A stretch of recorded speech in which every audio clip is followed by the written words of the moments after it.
The Tennis Gambling Podcast on the Sports Gambling Podcast Network is brought to you by Edge Boost. Bang for better. Sign up today. Edges.bet code SGPN to get a $12 deposit bonus.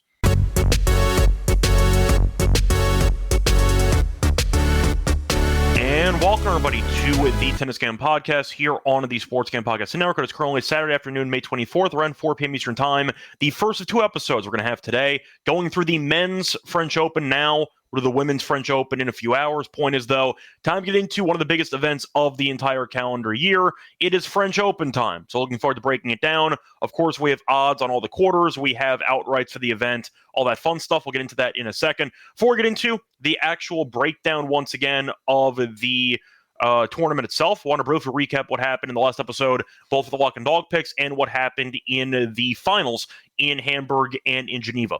Starting off with the lock and dog, really bad lock pick. We had Rublev to win the first set and the match. He got destroyed. Cobolli buried him. Really never close there. Rublev no-showed, and Cobolli dominated. So once again, picked up a loss there. Nice win, though. We got aggressive with the dog. Picked the marathon between Djokovic and Hurkacz. Said that you can take the over 2.5 sets if you cannot same-game parlay the team totals, but we could. Shout out to Caesars for giving us the best price on that one. But point is, we had Djokovic team total over 12.5, parlayed with Hurkacz team total over 11.5, and that paid out at plus 187. The only sweat was Joker winning the second set breaker, which he kind of dominated in the back half of. But either way, nice win for the dog at a nice price. We'll look for a sweep here in the French Open, both for the men's episode and for the women's episode coming out later today. Now, briefly going through the finals that we ended up seeing, Joker set history as he ended up having his 100th career title on the ATP Tour. So congratulations to him. He was almost able to do so a couple months ago, lost to Mensik in the final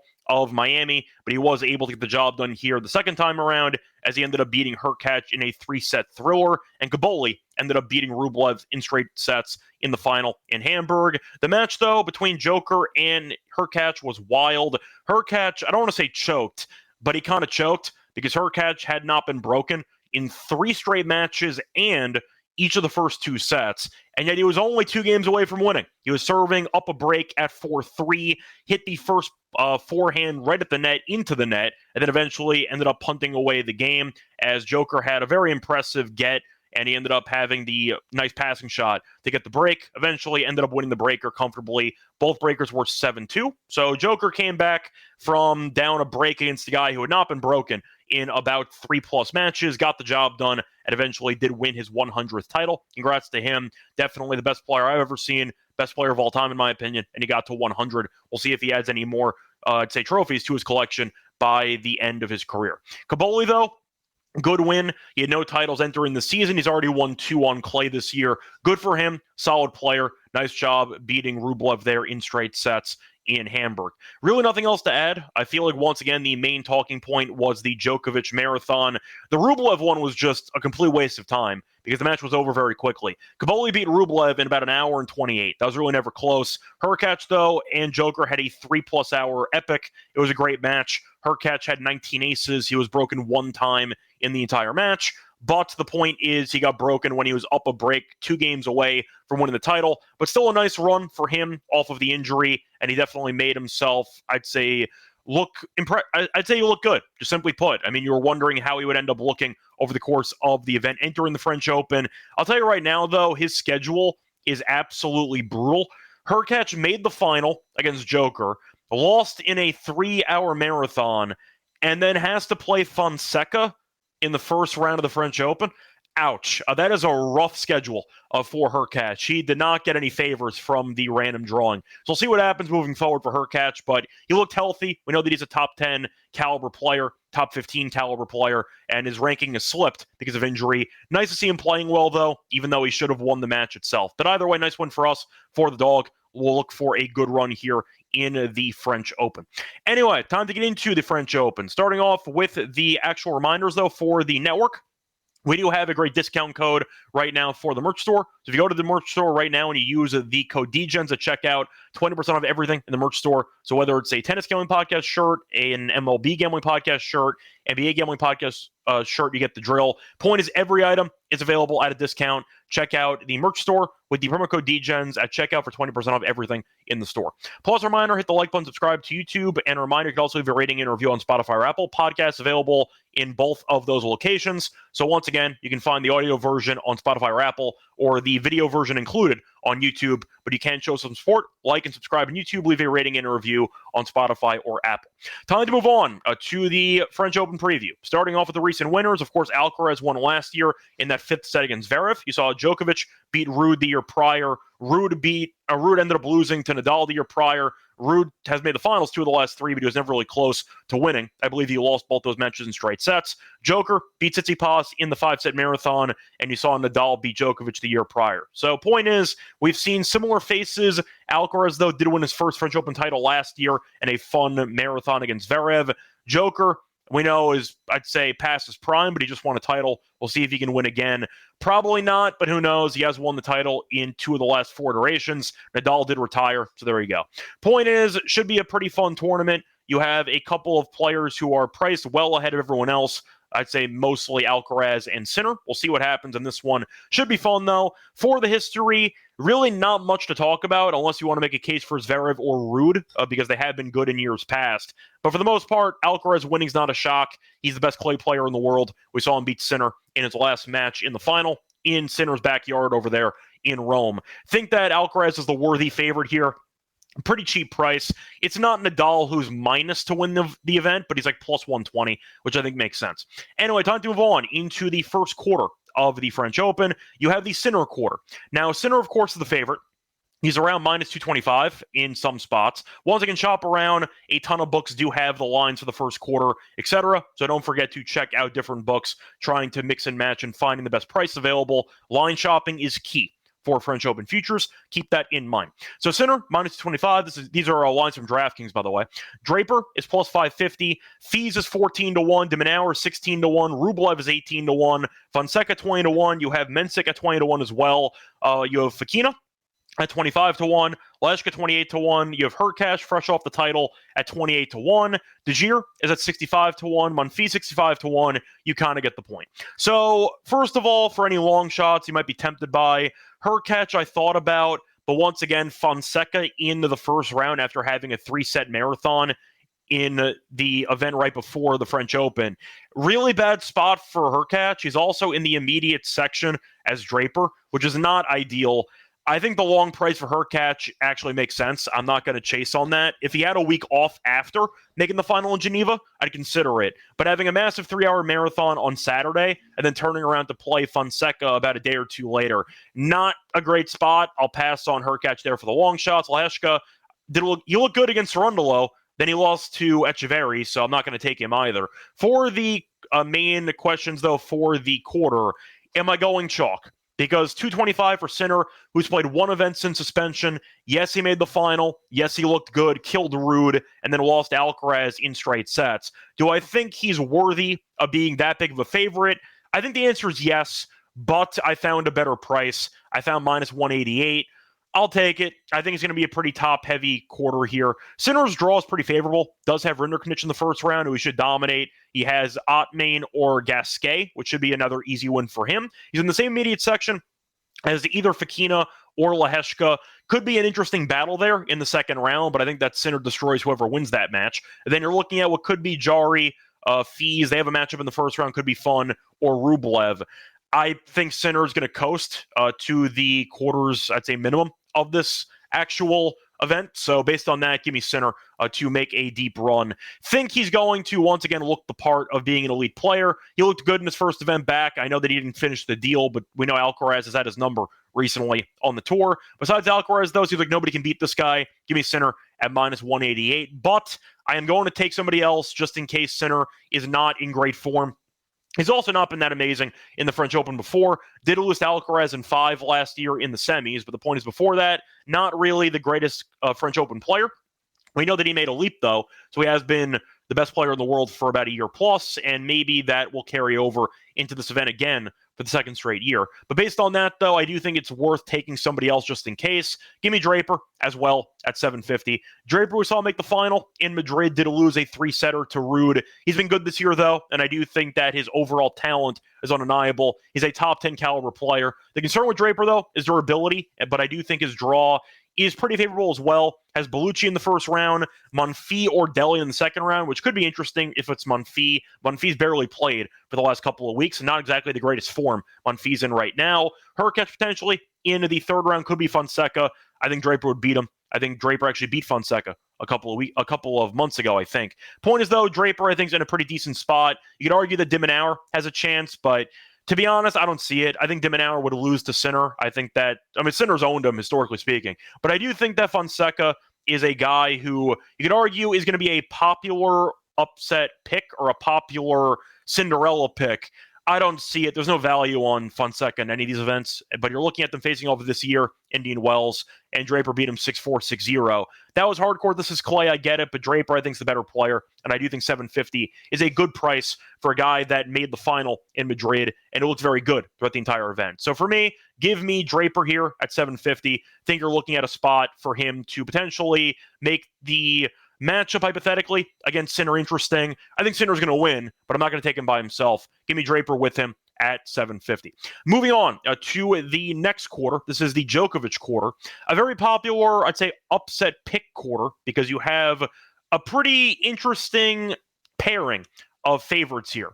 You have Djokovic at 250, fresh off a title, but the point is he's still up there in years. Quick turnaround. Question how he'll look. You have Zverev at 3-1. Made the final last year. He did win a title this season in Germany. Besides that, though, he has been terrible, and he really has not done much since losing in the Aussie Open final. Won the random title there, but besides that, has not done much. Cerundolo is a popular pick, though, at 550 to make a very deep run.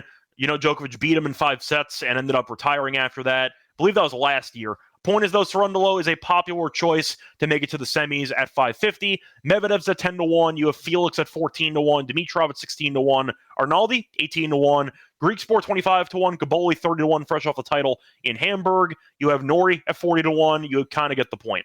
If you want to go for some home cooking, you can go for Humbert at 50-1. Now, the question is, first of all, do I agree with the popular opinion that Cerundolo has value in this quarter? I disagree. I think it's actually a bad quarter for Cerundolo.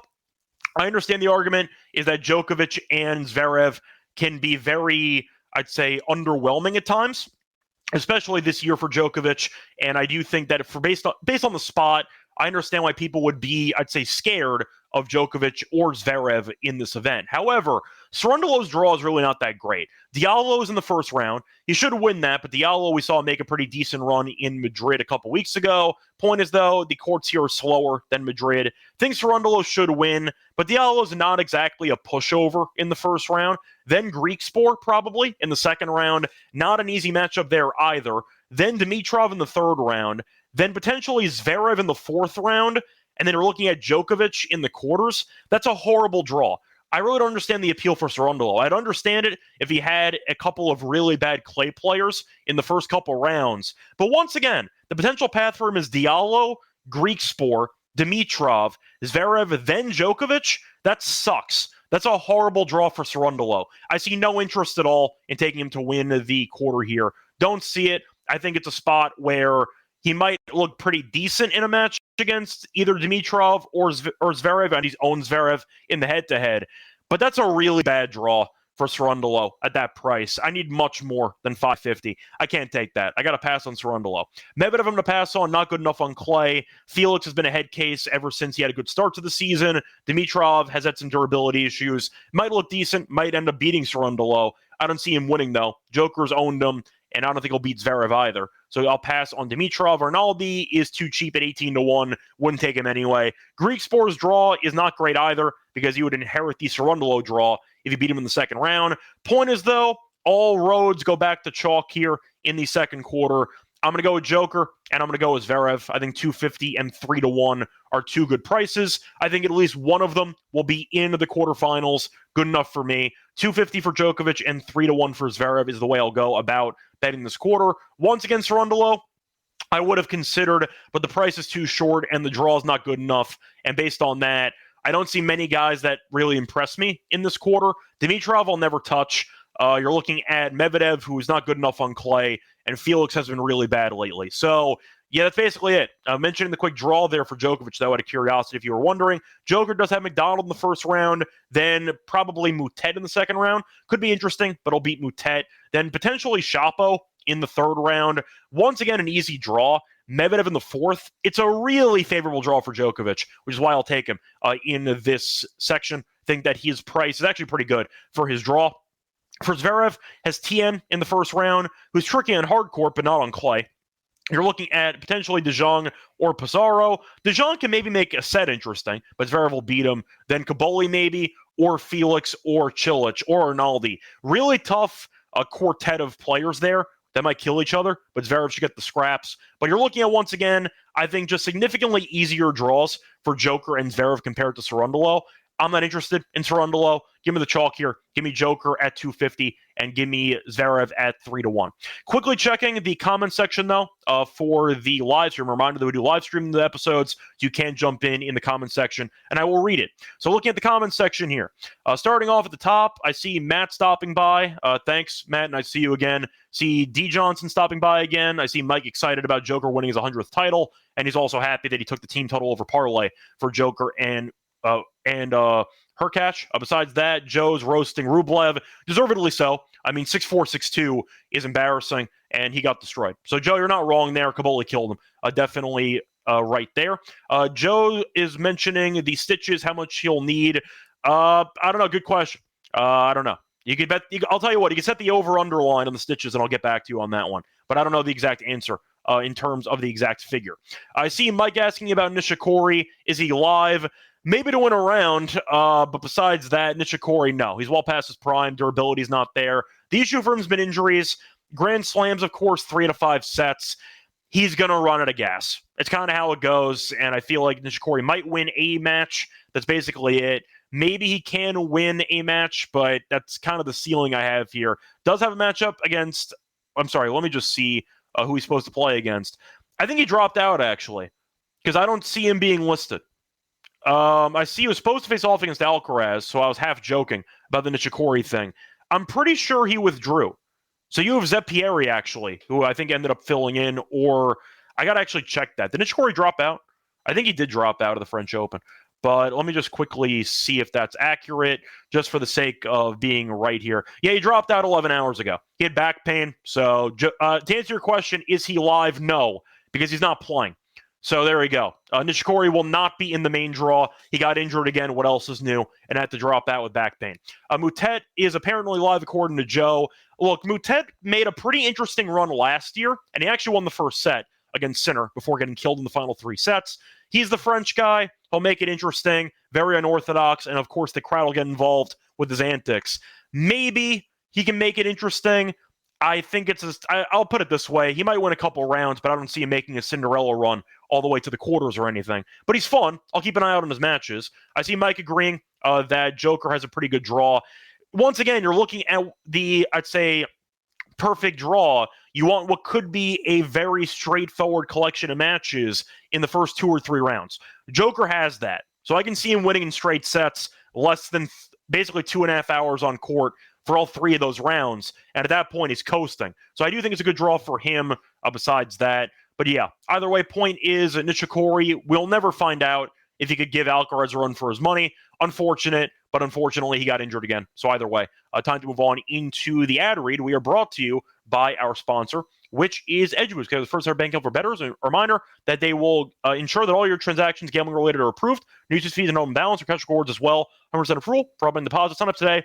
Edgeboost.bet, promo code SGPN. When you deposit $25, Edgeboost match deposit. Edgeboost.bet, promo code SGPN. We're also brought to you by Onyx Fantasy because they are going along with the playoffs with their extender bonus. Hop in game 1, and the longer the series goes, the bigger the bonus gets. And a reminder, you can also use the sign-up code, promo code SGPN, to get a special pick and a first-time deposit offer up to $1K in bonus cash on fantasy promo code SGPN. Welcome back, everyone, to the Tennis Game Podcast. Finished going through the first two quarters. Time to move on into the third quarter of the French Open. On the men's side, this is going to be a very interesting one because this is what could be the Musetti quarter, if you want to phrase it that way. Could be the Fritz quarter, could be the Rune quarter. It's pretty interesting based on the odds because Musetti is the favorite at around plus 160. Rune is 350. You have Fritz at 550, fresh off of the loss to Hurkacz there in Geneva. Ended up seeing Makic at 16-1 off the retirement. Saw Korda at 18-1, Darderi at 22-1. You have Baez at 28-1, Medjedovic 30-1. Really weak quarter, I'll put it that way. I'm not going to go with any long shots. I don't see any value. I don't think the guys are good enough here in this quarter. I think this might be the weakest quarter out of them all. I know Musetti can be dangerous, and I get that the top three might be, once again, solid. Besides the top three, though, I'm not interested in anybody here. I think it's a pretty weak quarter. I see it being top-heavy here. Now, the question is, do I think Musetti should be favored to win this quarter? The answer is yes. I mean, he won the bronze medal in the French Open, made a good run to the final of Monte Carlo. He's a great clay player, and the only person who's beaten him recently is basically Alcaraz. So I do think Musetti should be the favorite. His draw is also pretty nice. Hanfmann in the first round. Probably Royer in the second round. Could be Baena, who knows. Musetti would beat both of them easily. Then either Navone or Nakashima. Not really scared of that either. Same section as Rune, but Rune does have a Gut in the first round, who saw look pretty good in the last event he was in. Not saying that Rune would lose to him, but he's in the same section as Makic or potentially Baez or Kekmanovic. So Rune, we know, can get upset by anybody. He'd also drop out at any point because of injury. I'm interested in Rune. I think that he's too unreliable, and I do think the draw is not good enough or easy enough for him for me to actually trust him with this price. So I'll pass on Rune, but point is, though, Musetti's draw, I think, is quite nice. Found a great price, though. I believe it was Bet365. I mentioned a second ago that he was available at plus 160 on DraftKings. Bet365 is plus 225. Sure. You want to give me an extra 65 cents, I'll take it to the bank. I think that's a great price. Game Musetti to win the quarter at 225, a rogue number on Bet365. I'll take that as my first choice. Now, I'm skipping Rune, said a second ago. I was not a fan of the draw. Now, the problem with Musetti, durability can be a concern for him as well, so I have to pick somebody else just in case something goes wrong. And I did think I ended up reaching the conclusion that Fritz has an okay enough draw to actually make a deep run. He has Altmaier in the first, which could be tricky, but I do think that Fritz should beat him. You have Caprivo or Montero in the second round. Should be a massive favorite there. You have Mickelson as the ranked guy in his section. Could lose to J.M. Cerundolo, maybe Medjedovic, who knows, but Fritz should be favored in that one as well. He's in the same half as Tiafoe, basically, or Korda, which is, once again, a very easy half of the quarter for Fritz. I got to take him. I understand Fritz can be quite annoying to bet on because he will punt a random match and he'll get pissed off by it. But still, $650 is a great price for that draw. If he gets by Altmaier in the first round, which he'll be favored in, of course, I do think the draw is favorable enough, and Musetti's durability concerns are definitely present enough where Fritz could get into a deep run virtually unopposed. So give me Fritz here at $650. Price is too good. I just think if I'm going with another guy to take besides Musetti in case of injury, there's no way that Rune, with that draw, should be close to half the odds that Fritz has. I get that Rune's better on clay. I understand it. That draw's tough for Rune. So give me Fritz here at $650 as my long shot, but I'm picking Musetti to win the quarter. Think he should, and $225 is a great price. So I'll go with that as my main quarter pick. I'll throw in Fritz, though, for the sake of value at $650 as well. Moving on to the fourth and final quarter. This is the Alcaraz quarter. Now, Alcaraz is minus 360. You might remember, as a general rule, for the outrights, we will not actually give out an outright that is north of minus 200, but I will say directly to everybody now, Alcaraz should win this quarter. I'm not betting it at minus 340, minus 360, but I do think Alcaraz will win the quarter. I have other people listed instead of him, but Alcaraz should win this quarter. I cannot recommend it at that price, though. So keep that in mind. Alcaraz is minus 350 or 360. You have Ruud at 7-1. You have Tsitsipas at 9-1. Paul's at 13-1. You have Khachanov at 22-1. Shelton 25-1. Etcheverry 35-1. Morozin 50-1. You kind of get the point.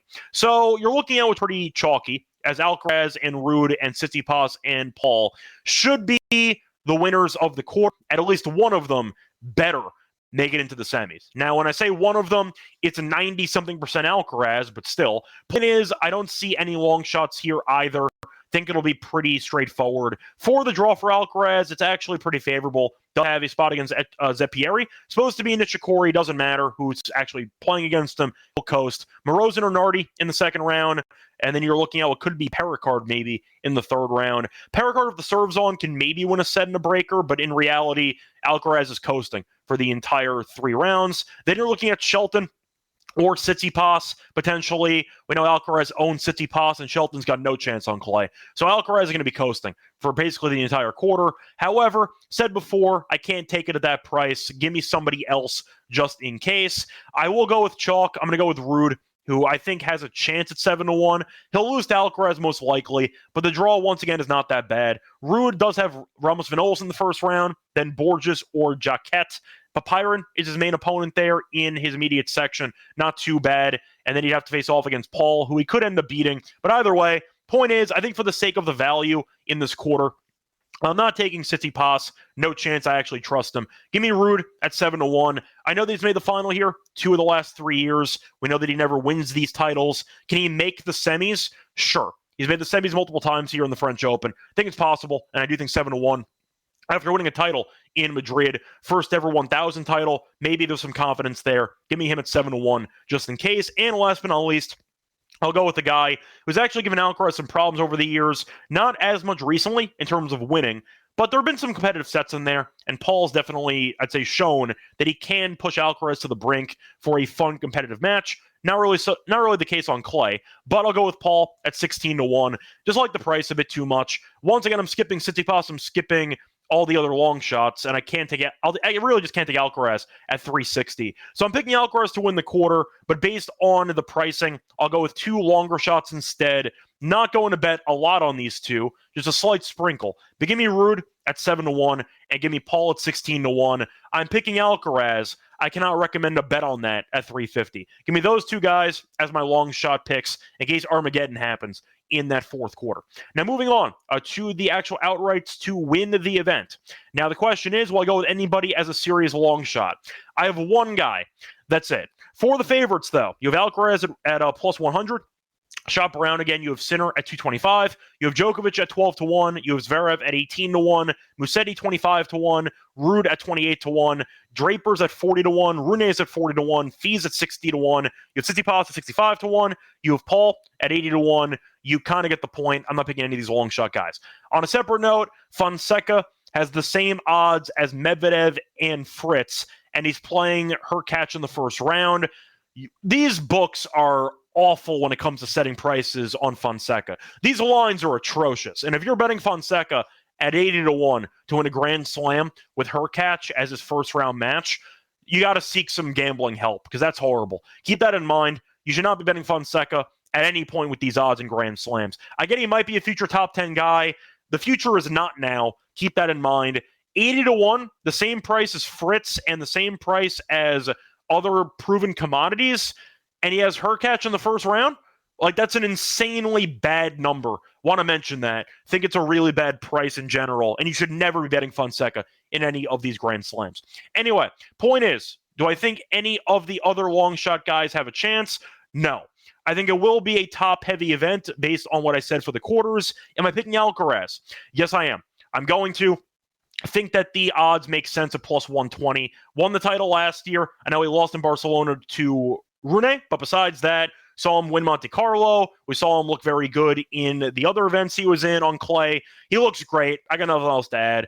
Give me Alcaraz, who won in Rome as well, beating Sinner in straight sets. He's been looking fantastic. Give me Alcaraz at plus 110 as my first choice. I will go Sinner only because I can't really think of many guys that can beat Alcaraz 3 out of 5 on clay. I'm not saying Sinner can either, but he went to 5 last year. At least Sinner can make Alcaraz work for it, and hopefully if Sinner has the entire Rome event under his belt, maybe he'll look a little bit better in terms of stamina, and he'll be able to avoid fatigue. 225, though, I like his draw in the first quarter. Think that he's going to win the quarter. So based on that, give me Sinner at 225 as my second choice. And for my long shot, my only long shot here, you know what? Give me Ruud at 29-1. I thought about Zverev And then I realized, you know what? If I'm picking one guy to win a Grand Slam in the French Open between Ruud and Zverev, I'm picking Ruud at an extra $11. Like Zverev, I understand if you want to argue, there's value at 18-1. Have fun with that. I'm tired of Zverev. I've had enough. And the fact is, he will constantly choke away matches he should win. Ruud's at least made the finals here a couple of times. I know Zverev made it last year. He probably should have lost to Griekspoor in one of the earlier rounds. He was down a double break, came back and won. Point is, though, I can't take Zverev. I don't trust him enough. Will Ruud win the event? No. But he ended up winning in Madrid. Maybe the 1,000 title will help carry him emotionally to what could be a surprising run, another deep run here in the event. Probably not, because he's in the same quarter as Alcaraz. But you know what? 29-1 for a two-time French Open finalist who won a 1,000 title on clay this year. Sure. I'll make an argument for it. Give me Ruud at 29-1 as my long shot, but once again, I'm picking chalk here. I think Alcaraz wins the event. I think we probably get Alcaraz versus Sinner in the final. But either way, I'll go with some long shot as well. Give me Ruud at 29-1. So anyway, once again, recapping all of the outrights we have for the men's French Open. We have the first quarter. We have Sinner at -188, and we also have Draper at 750. For the second quarter, we are going chalk here, going Joker at +250, and we'll go with Zverev at 3-1. For the third quarter, we'll go with Musetti at 225, and we will also go with Fritz at 650. Based on how easy his draws, I think there's value at 650. For the fourth quarter, going to go with the people not named Alcaraz. We think he wins the quarter, not taking him at -350. You have Ruud at 7-1, and you have Paul at 16-1. For the outrights to win the event, going chalk here, we have Alcaraz at 120. We have Sinner at 225, and we also have the long shot being Ruud at 29-1. Probably not going to win it, but you know what? I like the odds for a two-time finalist here in this event. Anyway, that's going to wrap it up for the actual outrights here for the French Open. Now it's time for the lock and dog picks. Before we get into the lock and dog, the reminder they're brought to you by our sponsor, which is Rhythm, because they're the home of bet picks props. Are available for the NBA playoffs, for the golf cards, for baseball, for WNBA, you name it, they have it. Point is, they're also available for a free trial for a week, so try out the free trial. When you do sign up for your new account, use the discount codes that they have. Two different codes, 25% off the month subscription with promo code SGPN25. You have 50% off annual code with the promo code SGPN50. Once again, it's Rhythm. Promo code SGPN25 or SGPN50. Sign up for the 7-day free trial by going to sportsgamblingpodcast.com/RITHMM. Sportsgamblingpodcast.com/RITHMM. We're also brought to you by Circle Ultimate Fantasy Ball Giveaway, because Circle Resort and Casino in Las Vegas having the Ultimate Fantasy Ball Giveaway by having a 12-person league draft in Vegas and be treated like VIPs for their stay. Winner will get a 2-night stay at Circle Resort for the entire 12-person league. Have your draft at a cabana, a stadium swim with a $5K food and beverage credit. Limo transportation is also provided to you, to and from the airport, much more as well included in the package. Contest is from May 5th to June 30th. Sign up at sportsgamblingpodcast.com/circa. sportsgamblingpodcast.com/CIRCA. We're also brought to you by MyBook.ag, because they are the book to every sport. They have the NBA playoffs, they have the NHL playoffs, they have tennis, they have UFC, they have golf, you name it. They're also available in ton of locations. Use crypto for all payouts. Easy deposit when you sign up for your new account, though. Use the promo code SGPN to get a 110,000 match up to 1K. Terms and conditions apply. MyBook.ag, promo code SGPN. Welcome back, everyone, to the Tennis Game Podcast. Finished going through the outrights for the French Open. On the men's side, now it's time for the lock and dog picks. You know what? We have so many matches to choose from now. Going to go with two separate parlays. One will be a lock, one will be a dog. For the lock, we're going to go with Offner money line, parlayed with Martera money line. That pays out a -130 on DraftKings. So Offner actually was pretty good this past week. Made the semis in Geneva, lost a hurt catch, but he was able to beat Kashanov and Borges. He's playing well, so I'm going through qualifying in Geneva and in Rome, I believe. And the fact is, he's been good lately. I think Offner is a pretty underrated clay player, and I do think it's a good matchup here in the first round. He's against Struff, who lost to Engel in his last match, who is a 17-year-old. Point is, though, Struff has been a mess for about a year straight. He's lost 11 of his last 12 matches. He has been a complete waste of space recently. And the fact is, you're looking at Struff, who is a pretty decent-sized dog here in this match. Rightfully so. A lot of firepower, though. Should be a fun match. But Offner is better, and Struff can't beat anybody right now. Give me Struff losing again in the first round. An auto-fade play here. Give me the Struff fade as the first leg of the parlay. Throwing it in with Martera, who went into qualifying, actually, and coasted. He did not drop a set in the entire qualifying. And you're looking at Walton, who's opponent for the first round, who never plays clay at all. He's avoided clay for the last couple months, playing some challenger hardcourt events. Walton, though, has played 5 career clay matches, and he's 1-4. The one win he had was in Houston this year, which is fake clay. Brooksby won that event, fake clay completely. Point is, Walton, though, does not try on clay. He's avoided clay. The Australian is just a hardcore player. I see him getting destroyed here against Martera. Martera, though, has been actively involved on clay, won French Open qualifying. Massive price for a qualifier, rightfully so. Think it makes sense. Give me Offner and Martera moneyline parlay at -130 as my lock.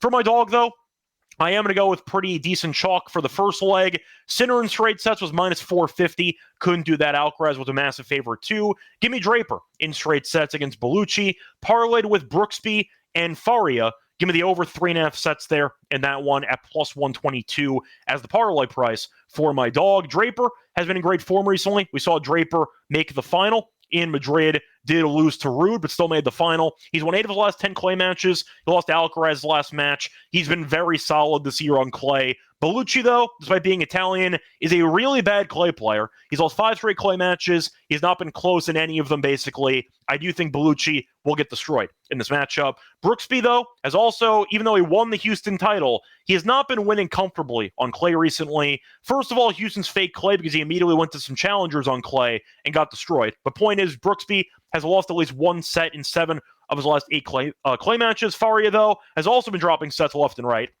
Faria has lost at least 1 set in 5 straight clay matches.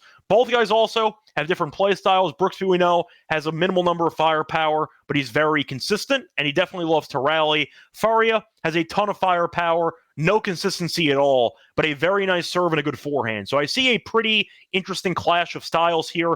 Brooksby will win a set because Faria's firepower will result in a bunch of unforced errors, but Faria should win a set because he'll be able to hit the ball past Brooksby and force him to play extra defensive. Give me at least a 4-set marathon in that matchup, parlayed with Draper to win in straight sets as my dog. So once again, the plays here for the lock and dog for the first round of the French Open. Lock will be on Offner and Martera moneyline parlay at -130. For the dog, give me Draper in straight sets, parlayed with Brooksby and Faria over 3.5 sets at +122. That's wrapped up, though, for the show. We're back once again in a couple hours for the women's breakdown of the French Open. Of course, we're back every round for the men's event as well. So back for the second round of the ATP French Open. Till next time, though, good luck to all of you and all of your bets. Bye, everyone.